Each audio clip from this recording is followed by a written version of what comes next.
Welcome to Ordinary Teachers and Students, where we get to hear teachers and students tell us their extraordinary stories. My hope is that through this podcast, ordinary teachers from around the world can relate to the stories they hear and get some timely suggestions and ideas. My name is Alan Cheng, and I'm a life coach as well as a university lecturer. My vision is to make life coaching a part of every school.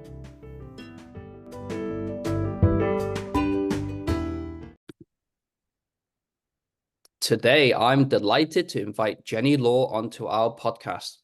Jenny has a bachelor's degree in sociology and is currently studying for a JD, which is a postgraduate qualifying law degree.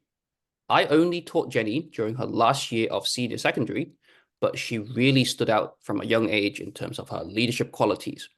She won the prestigious Harvard Book Prize Award in Hong Kong, which allowed her to study summer school at Harvard University. She was also the head of the houses when she was just in secondary 3. Let's learn more about Jenny's eventful school life. Welcome, Jenny. Hi, thank you very much for having me here today, and thank you so much for that generous introduction. Well, do you have anything to add to it? No, I think you did me justice completely. Right. So you did have a very eventful school life, or at least from what I knew of you. Do you want to tell us a bit what school was like? I mean, so you can talk about primary, you can talk about secondary, just start wherever you wish to. Okay. Well, I think I can talk about both. So in my primary school, I was always eager to learn and try to do my best. I think I was pretty lucky to be a role model for my classmate at that time because I was always, academically at the top of my class. But it's very simple thing, so it's very easy to score high. But anyways, the transition from primary to secondary was pretty big for me because at that time I was actually hoping to get into a more traditionally prestigious school. But then I wouldn't call Lau Ting Pong a very traditional school. So it wasn't the school that I thought I would go to when I was perhaps primary 3 or 4. But then I went there, and I don't regret a bit of my secondary school choice because it was just a very fun time for me. I love making new friends. I've never had any non-Chinese classmates, so it was very new for me. And just learning to adapt to a new environment and meeting new people. And when I was in senior high school, I was a lot more mature. So I got to take on many leadership roles, but trust me, I didn't know what I was doing at that time. But well, we all say that. I was really lucky. So I was part of the house committee, and then later on even some bigger leadership positions. So I'm really grateful for all the opportunities for me, like outside of school, inside school, and everything. Yeah. Well, I'm going to take you back to primary first, because a couple of things that you said, which I was quite keen to know more about. So you said, first of all, that you were eager to learn. Was that something that was nurtured into you, or do you remember much of why you were so eager to learn? I think it's something like a positive feedback. So I remember when I was in primary school, I don't know why, but I was a little bit better in subjects like languages like Chinese and English. So when I was interested in those subjects, and I felt that I performed pretty well in those subjects, I tend to be more curious, and I try to learn more about those things and perform better in their classes. So it's like a cycle of positive feedback. Right. So you felt that that kind of solid linguistic foundation helped you to like thrive in most subjects, would you say? I guess so. Like especially in secondary school, I started Mm, to understand how, languages are basically the foundation of yeah, pretty yeah, much yeah. a lot of different subjects. And where did that come from? Like, I mean, I know I'm really pushing it, but like, Mhm. for example, like obviously Chinese, you should be. Well, I shouldn't say that because I know many students in Hong Kong are not particularly good at Chinese. So I shouldn't say you should be good at Chinese. But I am very curious, like, where do you feel your linguistic talent came from? Well, I have to mention my primary English teacher now. Oh, okay. Yeah, she is a very important figure in a lot of our primary in Mm, our primary school community. mm, She is always that number one teacher. mm. How so? She's Chinese, but then when we were in primary school, she pretended that she couldn't speak Chinese at all. So Ah, at that time, we had to speak we're so small, right? Our English wasn't really good, but we mm, had to speak with her in English because she was also our class teacher at that time for right. I think 6 whole years. Ah, Yeah, okay. Mm, it was a very small class. So basically, it's mm. like a our school is like a village school. Yeah, yeah, I remember you talking about it Yeah, yeah, before. yeah. Yeah, So yeah. like a very small school. We only have Mm, one class mm.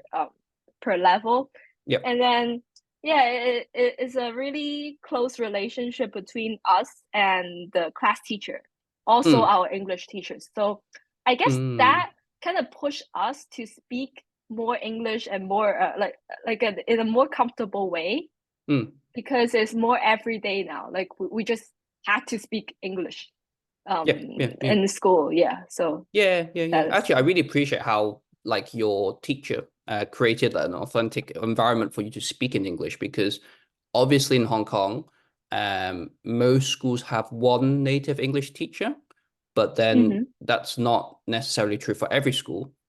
And even if you're in school with a native English teacher, you don't always have access to that teacher, right? So it seems right. like your primary school teacher really just pretended that she didn't speak any Chinese to force you guys to Right. speak in English. I think that really, really helped you. And we could tell in secondary school, like in terms of your English proficiency.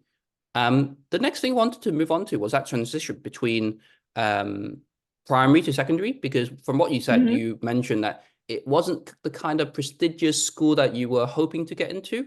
So would you say that was kind of a setback for you in that you didn't get into like your first choices of secondary school? Um, I mean, looking back now, I wouldn't call it a setback because just look at how many experiences and just Mm, everything that I gained from my secondary school journey. I wouldn't call mm, it a setback at all. But mm, then, at that point in life, I was um I was kind of feeling a little bit upset because I mm, thought I could do better. Like yeah. in a way that a lot of my other classmates um they're in much better schools now and Mm, maybe mm, they could get into better universities and yeah. Yeah. what about me? Am I wasting some of my Mm, potential? Something like mm, that. Like mm, thoughts mm, mm. like that would occur, but then uh, yeah, obviously I didn't do any I didn't transfer to another school, but Mm, mm. yeah, yeah, that's that. How did you overcome it? Like, I mean, obviously, eh, like you have to really think from the perspective of just of a 11-year-old or 12-year-old, right? Where it was probably the first big setback in your life, really. Like, so it seemed like your primary school life, it was pretty plain sailing. You're pretty good academically. Um, how did you, yeah, handle it? Did you talk to your parents, for example, or speak to friends or teachers? Hmm. So this school like Lotting Pong, right? A lot of our primary school classmates actually went into this school together. So Okay, I wasn't exactly alone in okay. this. Mm, And and also, at that time, um, something was going on in my family, so I Okay. couldn't exactly like discuss this choice with my parents. They don't really know what's best for me, and Mm. yeah, they just went with it, I guess. Okay. Yeah. Okay, that's sure. That's sure. Okay. Right. So normally what we do in the middle of the podcast is for you to choose a topic which is related to education that you would like to discuss further. Was there anything that you thought of that you wanted to discuss on the podcast? Okay. Right. So, I saw that in one of those brainstorming questions that Mm-hmm, you mm-hmm, provided. mm-hmm. It was about like any teachers you remember vividly for good or bad Yeah, yeah, yeah, yeah, reasons. yeah, yeah. So yeah, I guess we can talk about that. Mm, So a lot of teachers in my life had huge impact on mm, me. mm. So apart from that English teacher from my primary school, Yeah. and also of course you and other English I teachers. must say, I have a minimal impact. So I said 1 year, right? But I only taught you for half a year, really, given that you form six, like you're only here for pretty much half a year. So I would have to say, yeah, minimal impact from Okay. me. No, no. Like I don't know why, but English teachers tend to have quite a big impact on me because Mm, obviously, I don't know, maybe I was more interested in this subject. But then I'm not gonna talk about English teacher. okay. I'm gonna talk about my drama teacher from my Oh, high yeah, school. sure. Mm, mm, mm. Right. So, he was a really passionate teacher. So I think he liked what he does, I think, Okay. Mm, mm, right? mm, And um, he was also one of the teachers who encouraged me to take up a lot of leadership positions that I didn't know existed, mm, and mm, mm, really gave me the opportunity to see a different side of myself. So mm. um I remember like there was a wall of fame activity. Do you still Okay. remember? I So basically, don't really, uh but please tell us. Yeah, I can't remember it. right. So there are like all these activities like in different months, right? So in that month, basically teachers could write about things that that a student in that week who had Oh done yeah, yeah, yeah. something I remember. Yes, yes, impressive. yes, yes. Yeah. Yeah. Okay. And then there's this one week this drama teacher wrote a Mm, note actually about me. So like he wrote mm, that on that wall. So I check out that wall mm, frequently to find mm. out my name because and then I was actually a little bit upset because when I saw, oh, all these different teachers that I knew were writing these notes about other classmates of mine, but not me. How So dare they, right? yeah, yeah, I was like, how come? And then finally, there's this one week, and I saw this drama teacher who wrote a note about me on the wall of Mm, fame. And mm. that note said that I gave the best improvisation Oh wow. performance he Mm, had mm, ever seen from someone my age. Yeah, mm. that's something. Yeah, something along those lines. Yep. So I actually felt so proud of myself because Mm. this note was coming from somebody who is kind of like not not like an expert, but a drama teacher, right? Saying Yeah, yeah, that yeah. he likes my improvisation performance. So I'm really grateful to have a teacher Mm. who like recognize my talent. Yeah, yeah, yeah, yeah. Um, yeah, I so can imagine. I'm That was already, how many years ago was that? Like, which form were you in at that time? Do you like remember? form three. So that must have been almost 10 years ago, right? Yeah, yeah. I, So, I I like, guess for you so. to still remember it and remember it so vividly, and just looking at your facial emotion, all that, like, you can see how happy you were to see that note. Like, it Yeah. must have made such a big impression on you. Um, one thing that you mentioned, I think, was really profound was that he kind of saw potential in you that maybe you didn't even know that you had, right? So you mentioned he Mm-hmm. kind of nominated you for leadership positions that you didn't know about. Do you want to tell Mm-hmm. us a bit more about some of the leadership roles that you were involved in? So I remember the first encounter in this leadership field Mm, where that drama teacher was um, when he was leading us for a Singapore trip. yeah. So it's a student convention in Singapore, in Yep. a high school in Singapore. And then that trip was obviously so good. I've never Mm. that was my first time leaving Hong Kong, I remember. Oh, So okay. yeah, it was very special, even though something a little bit bad happened in the trip. But You can tell overall, the whole world on this podcast if you wish to, but you can always keep it to yourself. It's up to you. it was okay. Maybe like a sentence on it. But so basically, we were in these dorms, and then during Ah, the trip, have you heard about this no, before? I haven't. No, really. So it's been kept a secret pretty well, I guess. Yeah, so in our in these dorms we were kept strictly um that so basically girls can only stay in the girls floor and then boys can only Mm, stay in the boys floor. But then like among us there was a girl and there was a boy who were kind of like a thing, like a mm, mm, mm, couple. mm, mm, mm, And mm, then they broke the rule and mm, they were caught, and mm, then it was reported back to that drama teacher, mm, and mm, then he mm, was so mad, and then we're yeah, mm, and then we lost the privilege that he actually planned for us to eat out in mm. Singapore somewhere in a fancy restaurant on the Oh, last and then you day. lost the But privilege to do then so, right? right. So that was the only bad thing, but then overall Well, it was a really cool trip. yeah, yeah. So I do want to maybe ask you to elaborate a bit more on the leadership part of that trip. Like, so obviously Right. you mentioned it was a leadership convention, right? You said, Hmm. what kind of things did you do during the trip? Like, obviously apart from the naughty things that students shouldn't be doing. So actually the main point on leadership was something that happened on the next year, in the next year. So Mm, after such an amazing trip, I was mm, like, oh, I think I needed to go back to Singapore. But then obviously I couldn't because mm. we You've couldn't already just been. nominate.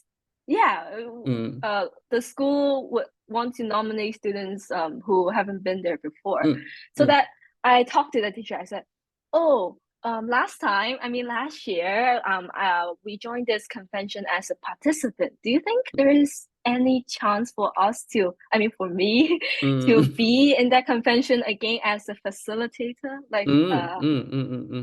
But then it is not normal because nobody has done this before. Because usually facilitators of that event came from their school, right? Because they're mm, the organizer, the mm, Singapore high school. So you mm, wouldn't just hire recruit some overseas like high schoolers to be our facilitators. mm, So kind of like mentors in those small groups, right? And then the teacher said, oh, okay, you could email this teacher from that Singapore high school that I met like last mm, year, and then you mm, can talk to her about this, and then I can also like ask her if this is possible. mm, And then he took me to and before all these communications, he took me to the school principal.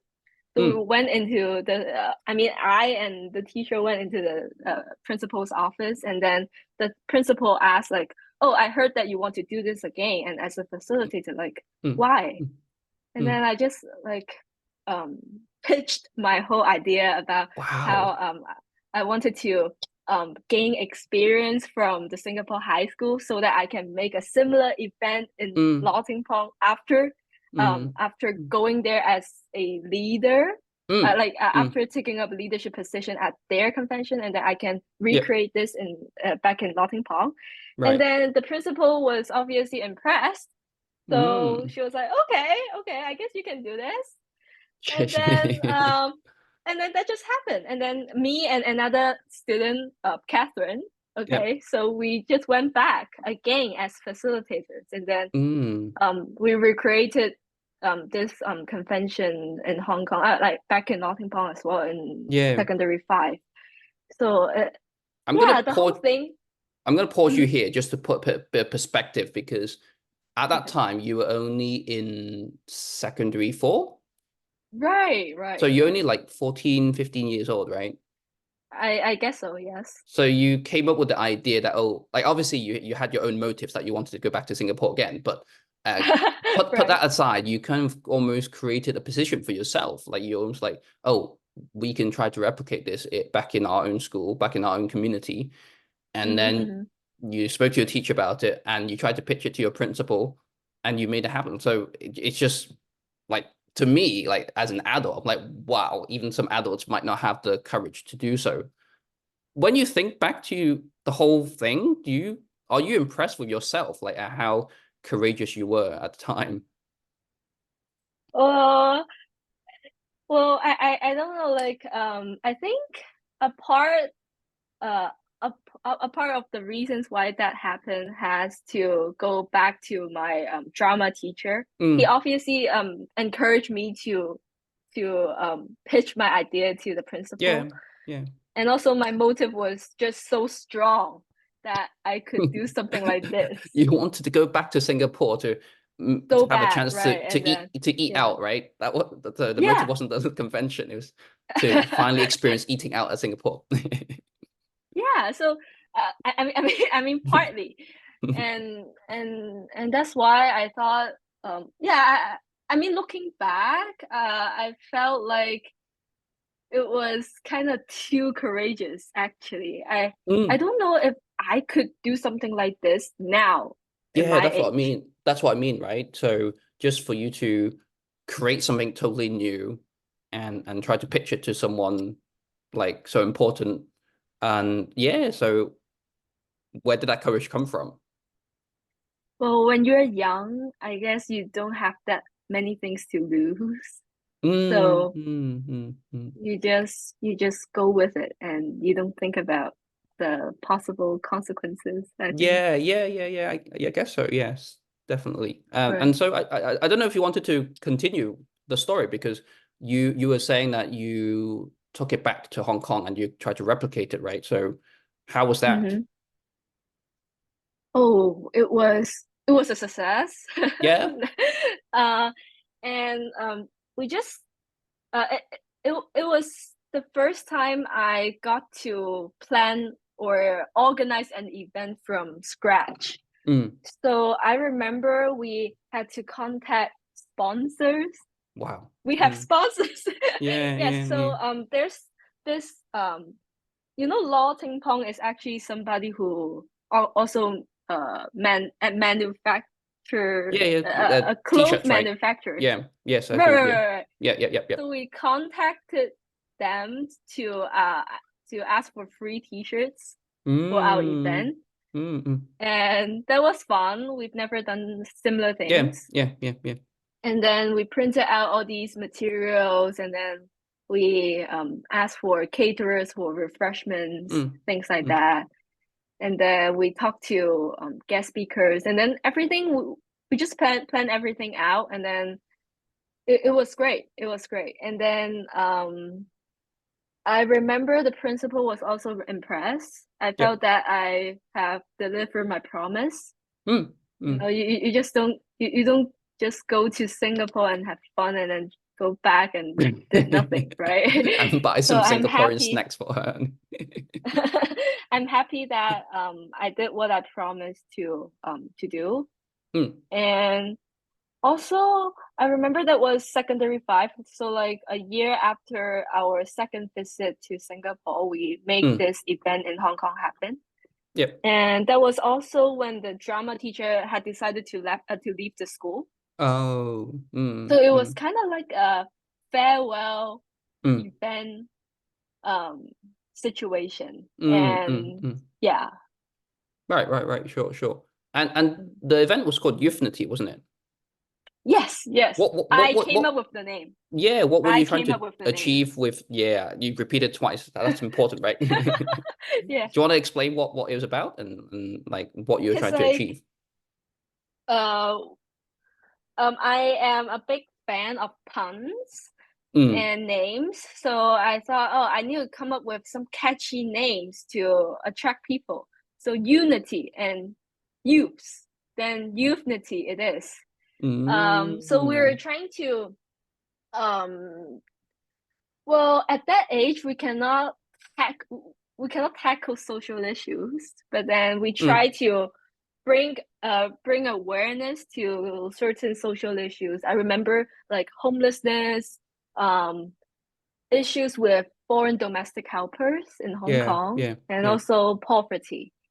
So we invited speakers from these three fields, Mm, like NGOs that work on homeless issues in Hong Kong, and also some organizations or associations with domestic helpers in it. mm, And so we try to make these themes stood out by asking them to share their insights or like these speakers' firsthand experiences with these issues in Hong Kong. Because obviously, like before this event, I didn't know homelessness was a problem in Hong Kong mm, because mm, I don't see a lot of homeless people in Hong Kong. mm, mm, So mm, yeah, and I think for not only for the participants but for me, it was a learning opportunity to mm, really get to mm. know what is happening in Hong Kong and like in our home, right? Yeah, yeah, yeah, sure. Like just from all the things that you described, from the Singapore Convention to how you replicated back in Hong Kong with your idea of euthanacy, I just feel like it was amazing how authentic everything was. Like, so you had to do so many real life things, like kind of proposing to other people an idea, organizing speakers at an event, trying to get sponsorship, like you said. So yeah, like I said, it's such an amazing experience, I'm sure. Anything that you wanted to add about it that we haven't talked about so far? Like just the whole idea of what happened in that event, or just anything related to leadership that we might have neglected so far. I guess the only thing that I wanted to add is about the whole prestigious school thing when I Okay. was transitioning from primary to secondary. Mm, mm, Like I don't think I would have similar opportunities to, you know, plan an event in like from start to finish to mm. organize something this big or to have like opportunities to revisit Singapore Yeah. or even go to Singapore in the first place to join these conventions if I were in uh other like traditional Mm, mm, prestigious school. So I mm, think, you know, God has his plan. mm, mm, Is mm. the best plan, Yeah, right? yeah, and it's really nice how grateful you were, like, of all the experiences that you had during your secondary school, despite, like we mentioned, the slight setback in terms of which school you went to. Right, are Right. you ready for the quick fire questions? Sure. Yes. So, how did teachers describe you back then? So very funny. Like when I was in junior high school, I think a lot of teachers would describe me as a confident Okay. person. Mm, But then, like when I was in secondary five or secondary six, I remember my class teacher back then mm, said that I was a very talented girl, everything, mm, but sometimes she didn't have the confidence that she should have. interesting. Mm. Yes, So, pretty interesting. both confident but So also not very confident, yeah, depending which or side I of think you we see. yeah, and maybe as I age, I just started to see more imperfections in myself, and I tend to Mm, compare myself with other people. Obviously, in mm, that DSE phase mm, in life, right? You would mm. have this sense of competition, and Sure, sure. yeah, Okay. right. What do you think teachers should do more of, as in to help students? Mm. Um, I think that they should show their students that you know they recognize how unique and special each and every one of them is. For me, I liked feeling special, and I like to feel that I'm being recognized, and I think everybody likes that as well. So I think teachers should take their time to tell the students that you appreciate them and you value them as individuals. Like the Right. wall of fame that we had, right? Yeah. How Yeah. about less of? Um, Less of. I think well, I hope that they could I mean, obviously in Hong Kong, grades are indicators of success in a lot of students. But then I wish that they could make this less of an emphasis so that they could understand that there are a lot of paths out there, that success is not only defined by one indicator, it's not only defined by your grades, but you know that possibilities are just, I mean, there are a lot of possibilities for students to explore out there, and Yeah. teachers should let the students to understand this, right? Okay. And do you think you could share maybe one funny or strange or scary, touching moment that happened in the classroom? Seems like there were plenty for you. Yeah. So I remember. So today is the April's Fool, right? Oh, yes. I remember. Is this secondary two or secondary three? I forgot. But one year, in the April's Fool day of my I don't know, junior high school, we have this I forgot, some extracurricular like people can I mean, students, they could go out there and go to some parks and Ah, just so yeah, it's like the that week. experiential learning week, wasn't it? Yeah. That week. And then I wanted to play some pranks because Because yeah, it's April Fool's Day, right? right. And then so me and another classmate, so we started to put some notes in some library books. So in some vampire library books. So you know, the fictions. Yeah. What's it called? The Twilight? I forgot. Vampire Twilight, Diaries? Okay. Twilight. And then we were trying to get a student to fall for our prank. And then so we slipped him some notes about finding clues in one of these books in the library. And then that Okay. student got suspicious. You know, he thought it has to be a prank. So he went to a teacher and asked if that teacher knows if it is a prank. But then, you know, before he got to ask the teacher, we actually told the teacher about this prank that we're pulling. And then we said, oh, it's the April's Fool. Of course, we're going to do something like this. Are you in? And then that teacher is kind of in. And then Oh, the teacher okay. said, oh, I don't know about it. Maybe you can follow the clues or something like that. And then yeah, and then he I'm very just curious to fell know for what the was on the prank. notes. Like what kind of things did you write in the notes? I forgot, but something about like you know, there's a vampire. I need to drink some blood, something like that. Oh, scary I, stuff. yeah, something scary, I I thought guess. it was But more like if you want to find your true love, please turn to page 23 or something like that. I don't know. But yeah, it's Hmm. something like that. I think something scary, something scary. Interesting. Nice prank.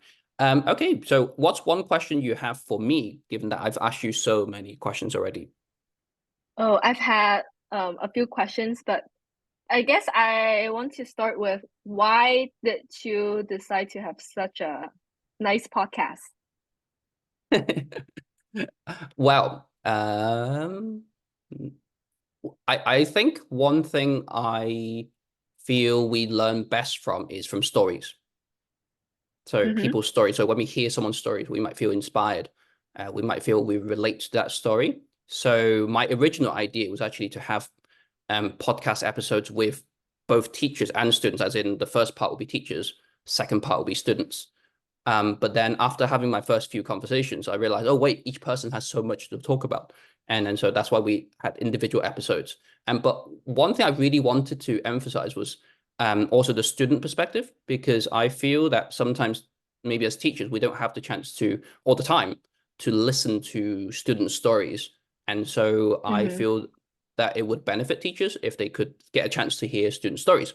And so put that all together, it's basically for the benefit of teachers to learn from both teachers and also students. Yeah. I see. Okay, if I It have seems like you time have a for follow-up another. question. Yeah, go for it. You're taking over as Okay, a so host. oh no, no, you're the host. But I mean, I always felt that you were the type of teachers who don't always show your emotions or feelings that explicitly in front of your students. So actually, like, I want to know more about, I mean, your feelings My towards, emotions. right. Like, Towards what in particular? um, I mean, I don't know, like how do you feel your relationship between, I mean, between you and your students? Is it more Mm. like teacher student? Obviously, you are the teacher, or Right, yeah, do you think yeah. it was like it can evolve to friendships or even Well, if we start other? with the first question about emotions, I would say I am pretty calm inside the classroom. And I think it's important to Uh-huh. be calm as a teacher. Right. Um, Emotion-wise, I think it's also important to be able to control my emotions towards different kinds of students. So Mm-hmm. obviously, like the naughtier students might make us more angry. The better students who do the work obviously might make us happy, but you don't want to show favorites, right? So you don't want to clearly indicate, oh, this student or these students are my favorites. So I think it's so important to actually have emotional control over or in the classroom. And I think we're going to run out of time for answering the second question, so I might have to answer that privately. But let me turn it back on you before we run out of time. Um, Okay. my last question for you is simply, if you could go back to change one thing about how you approach school, was there anything that you think you would change?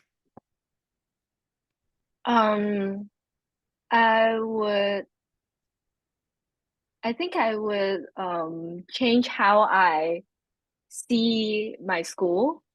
Mm, So going back, I was not very like this is a recurring theme, I guess. mm, When people ask where I am from, like which school I'm from like outside activities, I would say, oh, I'm from a school in Taipo. Okay. mm. Obviously, other students would say, oh, I'm from a school, I'm from this school, So right? you say the full I name, just say, right? Mm, right. mm, And oh, I mean, now if I could change one thing that I approach this, I wish I would just say it out loud. Like I'm from this school and I'm proud of this. I'm proud of what this school has brought to me. yeah, Right. sure. Yeah, great. Thank you, Jenny, for coming onto the podcast. And just want to say we're very, very proud to have you as a student because you were a trailblazer for the students behind you in terms of leadership.